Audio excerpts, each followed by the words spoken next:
것은 그런 아이들이 또 자기 부모들한테 뭔가 해달라고 도와달라고 요청을 또 너무 쉽게 한다라는 것이죠. 네, 이처럼 아이들은 분명한 주권자가 있고 그 밑에서 살아가요. 그렇기 때문에 경험하고 얻어지는 두려움도 있지만 그렇기 때문에 이 아이들은 자신의 주권자들에게 도움을 청하는 것을 전혀 부끄러워하지 않는다라는 것이죠. 어린이만큼 내가 모든 걸 다 할 수 없어를 확신하는 존재도 없어요. 인간들 중에. 어린이는 내가 다 할 수 있다고 생각하지 않습니다. 아침에 일어나서부터 계속해서 요청하죠. 이거 해줘, 저거 해줘. 그런데 어른들은요, 반대예요. 모든 상황을 성인이 된 이후부터 모든 상황을 내가 통제할 수 있다라는 착각 가운데 살아갑니다. 그런데 그래서 기대해요. 내가 이렇게 계획했으니까 이렇게 될 거야. 하지만 그 통제한 그 기대대로 되지 않았을 때 아이들과 달리 엄청나게 큰 스트레스에 노출되죠. 문제는 어른들은 아이들처럼 도움을 요청하지 못하고 안 한다라는 사실이에요. 그래서 여러분, 우리 너무 유명한 말 있잖아요. 어린아이와 같지 않으면 너희가 하나님 나라에 들어갈 수 없다. 맞아요. 왜냐하면 자기 힘으로 모든 걸 통치하고 생명을 불어넣으려는 그 어른들의 그 작업을 멈추지 못한다면, 진정한 주권자에게 의존하지 못한다면 그 사람은 결코 하나님 나라에 들어갈 수 없습니다. 여러분, 오늘 읽은 본문은요, 예수님의 부활 사건을 다루고 있거든요. 1절에 의하면 언제 일어났대요? 1절에 보면 안식일 다음 날 동틀 무렵이라고 되어 있고요. 지금 시대로 말하면 오늘 일요일 새벽, 그러니까 해가 뜰 때쯤 이때였어요. 이때 예수님이 묻히신 그 돌 무덤 앞에 두 사람이 등장합니다. 누굽니까? 누구라고 되어 있어요? 두 사람? 어린이들도 찾아보세요. 누구요? 막달라 마리아와 다른 마리아라고 되어 있죠. 둘 다 마리아죠. 도대체 이게 뭐냔 말이야. 죄송합니다. 아이들도 안 웃는 이런 쓰레기 같은 멘트는 이제부터 하지 않겠습니다. 네. 복음서를 통틀어 볼 때 그 마리아라는 이름 되게 많이 나와요. 아니, 복음서만이 아니라 사실 그 당시에 굉장히 흔했던 이름 중에 하나였거든요. 막달라 마리아는 추정키로는 7 귀신이 들렸던 여인이라고 불리고 있는 사람. 다른 마리아는 예수님께 향유를 부었던 여인. 근데 이게 확실치 않아요. 막 섞여 있어가지고. 중요한 건 이 사람들이 정확히 누구냐가 아니라 예수의 부활을 처음 마주한 사람이거든요. 인류 역사상. 근데 이 두 사람에게 공통점이 있다라는 것이죠. 우선 둘 다 예수님께 큰 은혜를 받은 사람이다라는 공통점이 있어요.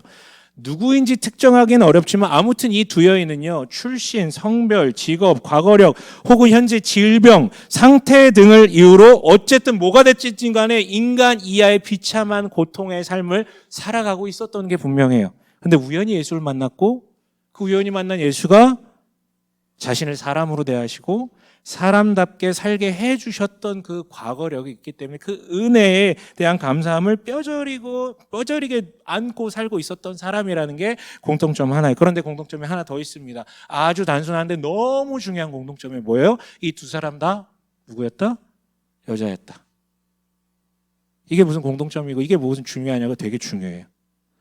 여러분, 예수를 죽게 한 사람들은 그 예수가 죽은 이후에도 경계를 늦추지 않았습니다. 그래서 읽지는 않았지만 11절부터 15절 보면 남성 증언자들을 매수해가지고 예수가 진짜 죽었고 시체를 찬탈해 갔다라고 소문내게끔 하면, 왜냐? 남성의 증언만 효력이 있었기 때문에.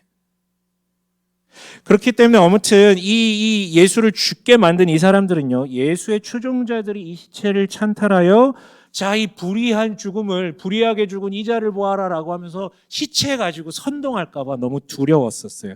그래서 경비병들이 그 무덤을 굳건히 지키게 만들었고, 허락받은 사람 외에는 그 자리에 올 수 없게끔 완전히 막아놓습니다. 단 사람만. 그리고 당시 사람이란 어린아이와 여성과 장애인을 뺀 오직 성인 남성에게만 국한되어 있었었거든요. 그들만 사람이었어요. 인격을 가진. 정말이에요, 여러분. 이들이 여성이었기 때문에, 즉 사람이 아니었기 때문에, 사람 취급을 못 받는 존재였기 때문에 그 무덤 앞에 다다를 수 있었고, 그래서 그녀들이 부활의 첫 증인이 되는 것입니다. 그 영광을 얻은 것이에요. 다시 어린이들께 얘기하고 싶은데요, 여러분들은 어른들과 달라요. 그렇죠? 작죠, 약하고. 맞아요. 그래서 너무 단순한 얘기인데 우리 어린이 친구들은 하나님 좋아하세요. 그리고 너무 쉽게 예수님을 만날 수 있어요. 걸리는 게 없어요. 그런데 어른들은 강한 줄 알아서 예수님을 잘 못 만나요. 아무튼 결론, 부활을 먼저 마주하는 이는 누구입니까? 두 가지가 나왔죠. 하나는 그 은혜를 정말 받아서 감사함을 느끼고 있는 자, 두 번째는 어린아이와 같은 자.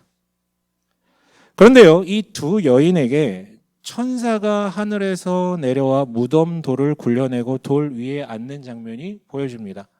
물론 이 자리에 혹시 예수에 대한 믿음, 부활에 대한 신빙성에 대한 의문점을 갖고 계신 분들 계실 수 있어요? 괜찮습니다. 그럴 수 있어요. 이건 신비의 영역이기 때문에 굳이 과학적으로 논증할 필요도 없고요. 믿음의 영역이니까요. 그런데 어쨌든 성경, 우리가 믿는 성경에 의하면 그 당시 천사가 임재하여 두 여인이 그것을 봤다라고 되어 있습니다. 어린이 여러분, 천사가 어떻게 생겼을까요? 어떻게 생겼을 것 같아요? 날개 달리고 또 제가 하나 확신할 수 있는 건 나같이 생기진 않았을 거예요. 그렇죠? 큰일 나요. 예, 천사 만나는데 이렇게 생겼으면 오한에 막 떱니다. 예, 큰일 납니다. 여러분이 생각하는 모습으로 여러분에게 나타날 거예요. 천사는 진짜예요. 상상하는 그 모습대로. 너는 아빠 닮은 천사가 올 거예요. 네. 네. 그런데 이 천사들이 한 말은 분명하죠. 뭐라고요? 두려워하지 말아라. 첫 마디가 그거였어요. 두려워하지 말아라. 왜냐하면 당시 유대인들은 신적 존재를 마주했을 때 자신에게 죽음이 찾아온다라는 그런 믿음이 있었기 때문에도 두려웠지만 우리가 기대하지 않은 굉장히 신비한 현상을 마주하고 목격하게 되면 사람이 두려워지거든요. 이게 설명할 수 없는? 당연해요. 그래서 천사는 그런 그녀들을 안심시키면서 말하죠. 너희가 여기 온 것은 십자가에 달린 예수를 찾는 줄 안다. 간단하게 말해, 너희 지금 시체 예수 보러 왔지? 죽은 예수 보러 왔지? 아니야. 뭐래요? 천사가 말합니다. 그는 살아나셨다. 그리고 두 가지 명령을 남깁니다. 우선 와서 봐라. 왜요? 그녀들은 분명히 천사를 봤어요. 하지만 또 본 게 있죠. 누구요? 예수가 분명히 숨을 거둔 것도 봤어요. 둘 다 봤어요. 천사를 봤다고 해서 예수가 숨을 거둔 것을 본 게 지워지진 않는단 말이에요. 그래서 천사는 살아났다고 말만 한 게 아니라 와서 보라고 해요. 돌로 지금까지 막혀져 있었고 군사들이 지키고 있던 이곳, 당연히 시체가 뉘어져 있어야 됐는데 시체가 그 자리에 없는 것을 보고 그가 살아나셨음을 확인하라라고 지금 요청 겸 명령을 하고 있는 것이죠. 이어서 두 번째 명령은요, 이 명령입니다. 전하라. 즉 너희가 바로 이 부활의 첫 증언자가 되어서 너희처럼 시체 예수를 떠올리며 모든 문을 걸어 잠그고 모든 창을 다 걸어 잠그고 어둠 안에서 죽음의 그늘 아래 두려워만 하고 있는 그 제자들에게 너희가 가서 그가 살아나셨음을 전하라고요. 근데 이것만이 아니라 또 뭘 전하래요? 예수님께서 생전에 자기가 부활했을 때 갈릴리에서 보자라고 하셨던 말을 떠올리게 하면서 예수께서 이미 갈릴리에서 너희들을 기다리고 계신다라는 그 메시지를 전하라라고 천사가 얘기합니다. 그래서 그녀들은요 가서 보았고 그리고 그 명대로 부활을 전하기 위해 되돌아갑니다. 그런 그녀들의 정감은요 이렇게 변화되고 있었어요. 원래는 두려움만, 죽은 예수, 시체 예수 앞에서 두려움만 갖고 있었던 그녀들이 8절 한번 읽어볼까요? 8절 한번 읽어볼게요. 8절 우리 다 같이 한번 읽습니다. 시작. 여자들은 무서움과 그 기쁨이 엇갈려서 급히 무덤을 떠나 이 소식을 그의 제자들에게 전하려고 달려갔다. 네, 무서움과 처음엔 두려움만 있었는데 이제는 어떻대요?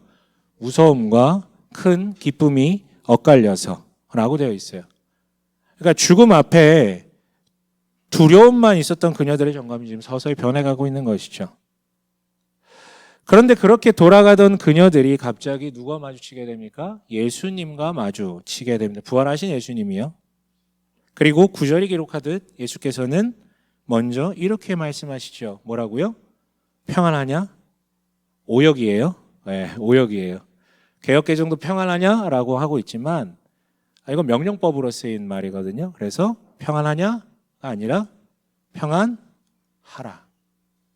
아까 천사가 얘기했던 거랑 동일하죠. 두려워하지 말아라. 조금 더 발전해서 평안하여라.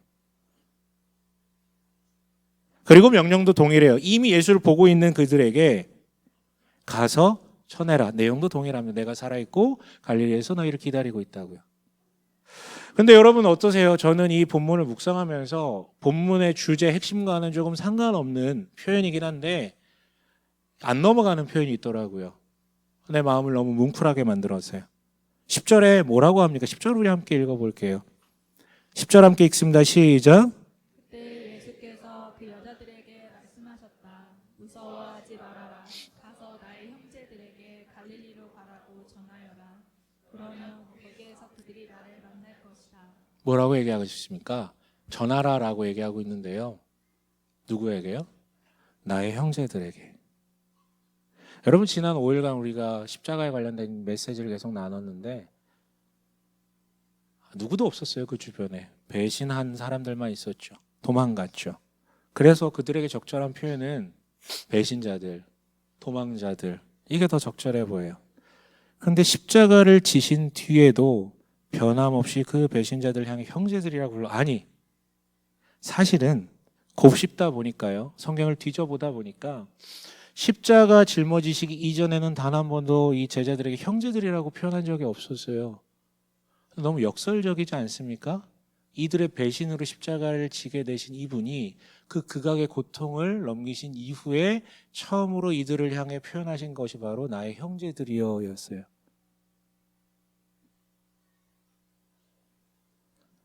더 애정을 담아서 부르는 표현. 이 배신자들을 향해 내 형제들. 여러분, 이게 도대체 무슨 역설입니까? 우리는요, 우리로 돌아가 볼게요. 우리는 나의 주권자라고 부르시는 하나님의 은혜를 알아요. 알기 때문에 이 자리에 와 있겠죠. 하지만 그 은혜라는 것을 아는 만큼 우리는 그만큼 또 많이 의심을 합니다. 이런 나도 사랑하실까? 내가 이거밖에 못했는데, 내가 이렇게 살았는데, 내가 그 정도밖에 수준이 안 되는데, 이렇게나 망가졌는데, 이렇게나 멀리 떠났는데,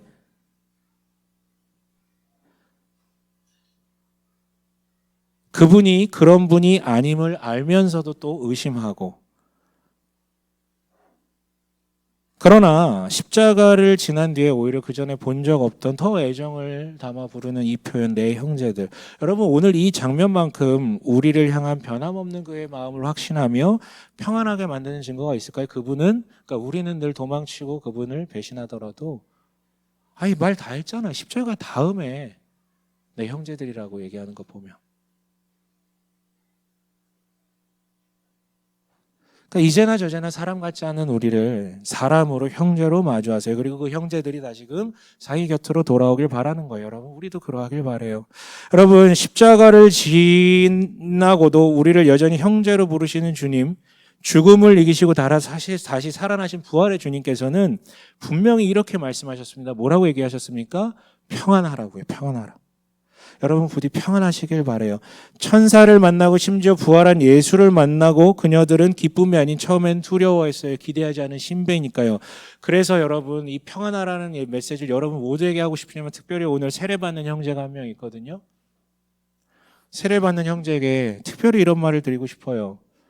오늘 세례를 받게 되는데 그 마음이 어떤지 잘 모르겠습니다.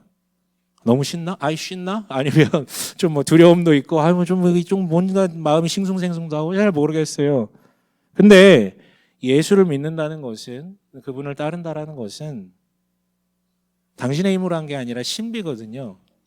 그럼 신비 앞에 서면 사람은 두려움이라는 감정을 느낄 수밖에 없습니다. 당연해요. 잘 모르는 게 처음 가보는 길이니까.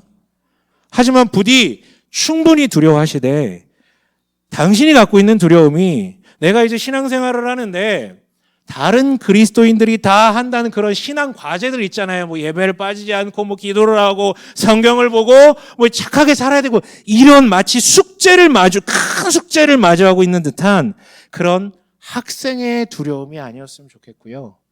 두려움을 가지시되 날마다 마주할 신비 앞에 내가 변화되는 것에 대한, 변화될 것에 대한, 그 변화되는 것 앞에 서면 두려움을 느끼는 그런 감정, 즉 애벌레에서 날개를 펼치고 날기 위한 그런 탈피의 두려움이길 소망합니다. 그리고 그 과정에 부디 주님께서 평안하라라고 말씀하시는 것을 들으며 평안을 누리길 바라요. 그리고 천사는 뭐라고 얘기했습니까? 와서 보아라라고 얘기하는데 이 자리에 계신 모든 분들께 권면합니다. 가서 보십시오. 가서 보십시오. 앞서 말씀드렸듯이 부활의 첫 증인이 된 이들에게 있어서 공동점은 여성이라는 사실이었어요. 하지만 여성이었기 때문에 제지를 받지 않은 것이었지 여성이었기 때문에 그 자리에 간 건 아니었어요. 그렇죠? 그들을 그 자리까지 무덤 앞에까지 이끌었던 핵심적인 동의는 여성이어서가 아니라 자기가 은혜를 받은 자임을 분명히 기억하고 감사하고 있었기 때문이었죠. 하지만 안타까운 것은 그 은혜에 감복했던 그녀들이 찾아갔던 것은 그냥 예수가 아니라 어떤 예수였어요? 죽어서 누워있는 예수였어요. 그녀들은 그걸 기대하고 갔습니다. 그러나 천사가 말하죠. 그는 죽지 않았다. 살아계시다. 그리고 누워있지 않다. 갈릴리라는 목적지를 향해 지금도 움직이고 계시다. 그곳에 가서 봐라. 예수를 만나려거든 여기 누워있는 시체가 아니라 이미 저기 살아서 목적지를 향해 가고 있는 곳으로 너도 가서 보라고요. 우리도 예수를 찾아 나섭니다. 우리 받은 은혜가 있기 때문이죠. 예수님 떠올려요. 생각을 해요. 내가 나 신앙 정말 되게 구려졌어라고 입 밖으로 꺼내시는 분들도 간혹 예수님 생각하게 된다고요. 아무것도 없었으면 애초부터 쫓지 않았겠죠. 그러나 안타까운 건 우리가 찾는 예수는 많은 경우 어떤 예수냐면 예배당에 모셔둔 예수, 관상용 예수, 그리고 액세서리용 예수인 경우가 많아 보여요. 한마디로 죽은 예수, 즉 시체 예수요. 그런 예수를 잠시 찾고는 그 자리에 있는 것만 확인한 뒤 다시 집어넣습니다.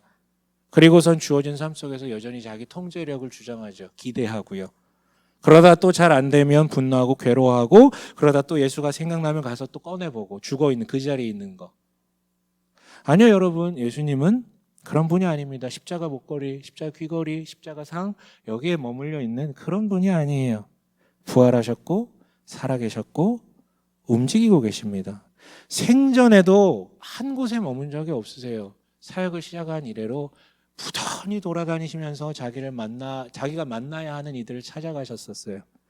그런데 이제는 부활하셔서 물리적 한계를 넘어선 그분은 모든 시공간을 초월하여 살아서 이미 우리가 가려는 이미 그때 그 자리에서도 일하고 계시다라는 것이죠. 그럼 부디 누워있는 시체 예수가 아니라 지금도 살아서 먼저 하나님 나라를 마련하고 당신을 기다리는 그렇게 산 예수를, 산 신앙을 추구하는 여러분 되길 바라요. 다만 예수를 찾아간다고 누구나 볼 수는 없습니다. 그렇죠? 부활을 목격한 이의 또 다른 조건이 뭐였었다고요? 아까는 은혜 받은 것을 기억하고 누리고 있던 자. 지금은 또 하나가 뭐였다고? 이 두 사람이 다 뭐였다고요? 여성이었다고요. 근데 여성이라는 성별이 중요한 게 아니죠. 그때는 그게 중요할 수 있겠지만 지금은 여전히 남녀 차별적 문제들이 있지만 그럼에도 불구하고 그때의 여성과 동일선상에서 볼 수 없죠. 그러니까 한마디로 어린아이 같은 자만이 제지받지 않고 예수를 만날 수 있었거든요. 여러분, 나이의 문제가 아니고 성별의 문제가 아니에요. 다만 자신을 어른으로 보는 자, 이런 사람은요 예수 앞에 나오더라도, 예배당에 나오더라도, 예배 자리에 나오더라도, 신앙 고백을 하더라도 그 사람은 예수를 만날 수 없습니다. 도무지 내 가운데 있는 사회적 책무와 책임과 사회적 시선의 그 가면을 내려놓을 수가 없어서 그 가면의 무게가 너무 무거워서 스스로 고꾸라져요. 셀프 제지를 하는 거죠. 그때 그 자리에서는 경비병들이 제지를 했다면 지금의 우리는 자기가 쓰고 있는 그 가면이 제지시킵니다. 아니요 여러분, 어린이다운 의존이 필요해요. 그런데 여기서 또 의존하는 것을 어른스럽게 해석하지 마십시오. 어린이답다라는 것은 간단해요 여러분. 어른답게 가면을 쓰는 게 아니라 그분이 정말 내 주권자이기에 두렵기도 하지만 뻔뻔하게 도움을 요청하는 거. 뻔뻔하게 그냥 하나님 주세요. 좀 줘요. 이것 좀 해줘요. 근데 애들은 안 해줘도 안 삐지거든요. 잠깐 삐졌다가 또 다시 와요. 아니면 막 이렇게 막 말로 이렇게 하면은 이렇게 시선이 돌아가가지고 또 까먹거든요. 근데 어른들은 안 잊어먹어요. 근데 어른들은 또 뻔뻔하게 요청도 못해요. 그게 어린이다움입니다. 뻔뻔하게 요청하는 거. 그게 부활의 주님을 볼 조건입니다. 애석하게도 시체 예수를 보는데 멈춰있는 이들이 꽤나 있습니다. 그렇다면 신앙 가운데 있다면서도 남는 것은 언제나 두려움밖에 없어요. 아니요, 여러분, 당신의 신앙이 부활하신 예수를 보는 신앙으로 성장하길 바랍니다. 두려움 넘어 기쁨으로 변하길 소망해요. 마지막으로 하고 싶은 얘기는 가서 전하십시오예요. 우선 예수를 모르는 이들에게 전해야겠지만 오늘 예수께서 천사가 그녀들에게 전하라고 했던 대상은 예수를 모르는 사람들이 아니었고요. 예수를 아는데 그가 분명히 죽었다라고 여겨서 떠나 있는 이들에게 가서 전하라고 했던 거예요. 이렇게 해석해 볼게요. 지난 에베소서 말씀에서 나눴듯이 1장 28절에 뭐라고 되어 있습니까? 예수는이 아니죠. 교회는 그리스도의 몸이요라고 선언하고 있죠. 그런데 우리 시대의 많은 이들이 마치 죽어 있는 듯한 예수의 몸, 즉 시체 같은 교회 안에 머물다 보니 여기 희망이 없다고 떠나버린 사람들이 부지기수입니다. 가난한 성도라고 불리는 이들 있잖아요. 그 사람들한테 가서 전하십시오. 전하십시오. 제발 여러분, 내가 주님이 불쌍히 여기서 언젠가 일하시겠지. 내가 기도하고 있으니까. 아니요, 기도만 하지 마세요. 계속 기도해 왔다면 전하지 않을 수 없을걸요. 언제나 주님의 일하심의 패턴은 똑같습니다. 주님은 사람을 통해 일하십니다. 그게 태반이에요. 어쩔 수 없는 상황 속에서만 신비적 일들을 행하시고요. 선교지 같은 곳. 근데 이렇게 많은데, 하나님의 형상이라고 불리는 일이 이렇게 많은데, 지금도 예수께서는 그녀들을 통해서 그녀들의 입으로 전하고 듣고 오길 원하시길 일하고 계세요. 그런데요, 많은 분들이 두려워요. 그리스도의 몸인 교회가 부정당하는 시대, 심지어 그 교회로부터 뭔가 문제가 있어서 떠난 이들, 그런 이들에게 전한다라는 것에 대한 두려움이 있죠. 비합리적인 것 같고 당연히 거부할 것 같고. 아니요, 여러분, 다 그렇지는 않습니다. 오히려 저도 그랬었었는데 내가 얘기한다고 저 사람이 오히려 내가 이런 거 얘기하는 거 저 사람이 싫어하지 않을까? 너도 똑같은 크리스찬이라고? 아니요, 다 그렇지 않아요. 오히려 기다리는 분들이 있어요. 다만 아무도 권유하지 않으니까 그저 그 자리에 머물고 있을 뿐이죠. 이미 교회가 배제된 채 습관이 돼버린 삶을 자기 의지로만 바꾸기는 어렵거든요. 문제는 전하는 게 아니라 전하는 태도와 방식과 타이밍이죠. 사랑하면서 밥이라도 한 끼 사면서 그 사람의 이야기를 먼저 다 들어주면서 그리고 마지막에 한마디 하는 것에 대해서 어떤 인간이 그것에 대해서 불편하게 생각할 것입니까?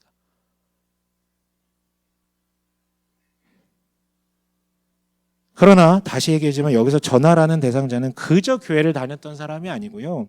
조금이라도 예수를 알고 그 은혜를 받았고 그것을 기억하는 사람에게 전하라는 것입니다.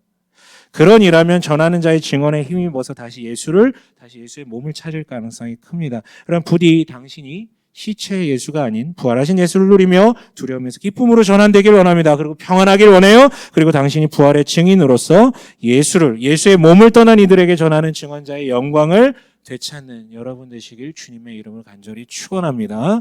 아멘.